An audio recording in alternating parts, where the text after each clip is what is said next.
కోటనందూరులో నిర్వహించిన జనసేన పార్టీ ఆత్మీయ సమావేశం స్థానిక ఎన్నికల్లో చర్చనీయాంశంగా మారింది. కూటమి ప్రభుత్వ విజయానికి నియోజకవర్గంలో జనసేన నాయకులు, కార్యకర్తలు క్షేత్రస్థాయిలో అహర్నిశలు శ్రమించి పార్టీ బలోపేతానికి కృషి చేశారని సమావేశంలో నాయకులు గుర్తు చేశారు.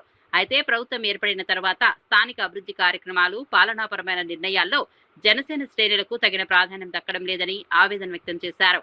కూటమి ధర్మం కంటే అన్ని భాగస్వామ్య పార్టీలకు సమాన గౌరవం, సమన్వయం ఉండాలని ఒక వర్గాన్ని పక్కన పెట్టడం సరికాదని అన్నారు.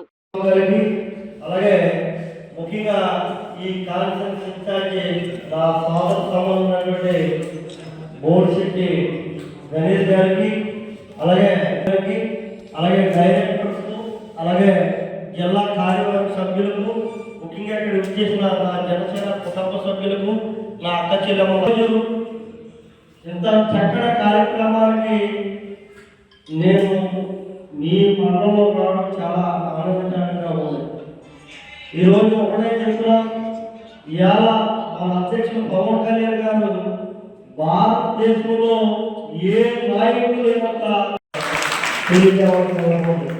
ప్రతి ఒక్క నాయకుడు, జన సైనికులందరూ కూడా పవన్ కళ్యాణ్ గారు ఏ నిర్ణయం తీసుకున్నా కూడా ఆ నిర్ణయానికి శిరసు వచ్చి మనందరూ కూడా ఆయన అడుగులో ఎవరికి అవసరం ఉందని చెప్పి సందర్భంలో కూడా మీ అందరికీ కూడా తెలియజేయవలసిన అవసరం ఉంది.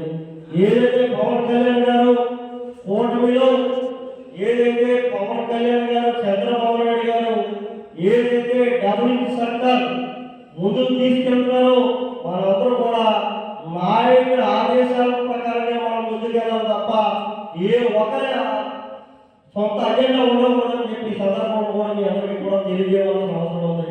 ఈరోజు రాష్ట్రంలోనే పంచాయతీరాజ్ శాఖ ఒక మెరుగు తీసుకొచ్చిన నాయకులు ఎవరైనా ఉన్నారంటే ఇవాళ దాదాపుగా రాష్ట్ర వ్యాప్తంగా కూడా 13,000 పైచీలకు పంచాయతీ ఒకేసారి గ్రామ సభలో పెట్టి ఇవాళ రాష్ట్ర మొత్తం మీద కూడా 7,700 కిలోమీటర్ల రోడ్లు, ఇవాళ సీసీ రోడ్లు, గిడ్డు రోడ్లు వేసుకోగలుగుతామంటే ఇవాళ పవన్ కళ్యాణ్ అని చెప్పి చెప్పుకోవాల్సిన అవసరం ఉంది.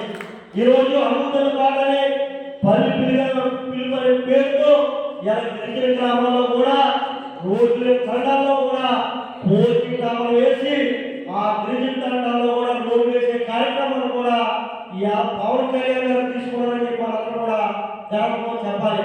ఇలా సీసీ రోడ్లు ఎందుకంటే మనకి ఇస్తున్నారని మనం ఎప్పుడు కూడా బాధపడదు. ఇవాళ పవన్ కళ్యాణ్ గారే ఇవాళ వేసే గ్రామాల్లో సీసీ రోడ్లు కేంద్ర నరేంద్ర మోడీ గారు తెచ్చి ఇవాళ గ్రామాలను కూడా అభివృద్ధి చేసే కార్యక్రమాలు కూడా ఈరోజు ఇవాళ పవన్ కళ్యాణ్ గారు తీసుకున్నారని చెప్పి సందర్భంలో కూడా తెలియజేయాల్సిన అవసరం ఉంది. ఎవరైతే యాక్టివ్గా ఉన్నారో ఆ సభ్యులు కానీ ఈ 24 గ్రామాల్లోని కూడా రిప్రజెంటేషన్ బలంగా ఉండే విధంగా మీరు ఆ గ్రామాలకి ప్రోత్సాహం ఇవ్వాలని చెప్పి ఈ సందర్భంగా మీ అందరికీ కూడా తెలియజేస్తున్నాం. అలాగే 24 గ్రామాల్లోనే మనం బలంగా తయారైనట్లయితే రేపొద్దున ఏదైనా ఒక సమస్య మీద మనం టీడీపీని కానీ లేకపోతే టీడీపీలో ఉన్నటువంటి పెద్దలు కానీ మనం ముందు వెళ్ళి ఫైట్ చేసి మా గ్రామానికి ఇది ఎందుకు ఎవరు, మా గ్రామానికి ఎందుకు చేయట్లేదు అని మనం అడిగి సాధించుకోవడానికి అవకాశం ఉంటుంది. ఏ సమస్య వచ్చినా 3-4 వస్తారు మా దగ్గరికి. ఇక్కడ ఇంకో విషయం ఏంటంటే మన ఇంటికి మనం పెద్దం, సపోజ్ నాయుడు గారు ఒక ఫంక్షన్ చేస్తారు, మన గడ్బోడ్ నాయుడు గారు. ఆయన ఇంట్లో ఆయన ఫంక్షన్ చేసేటప్పుడు కొంతమందిని ఎవరైనా పిలవాలి,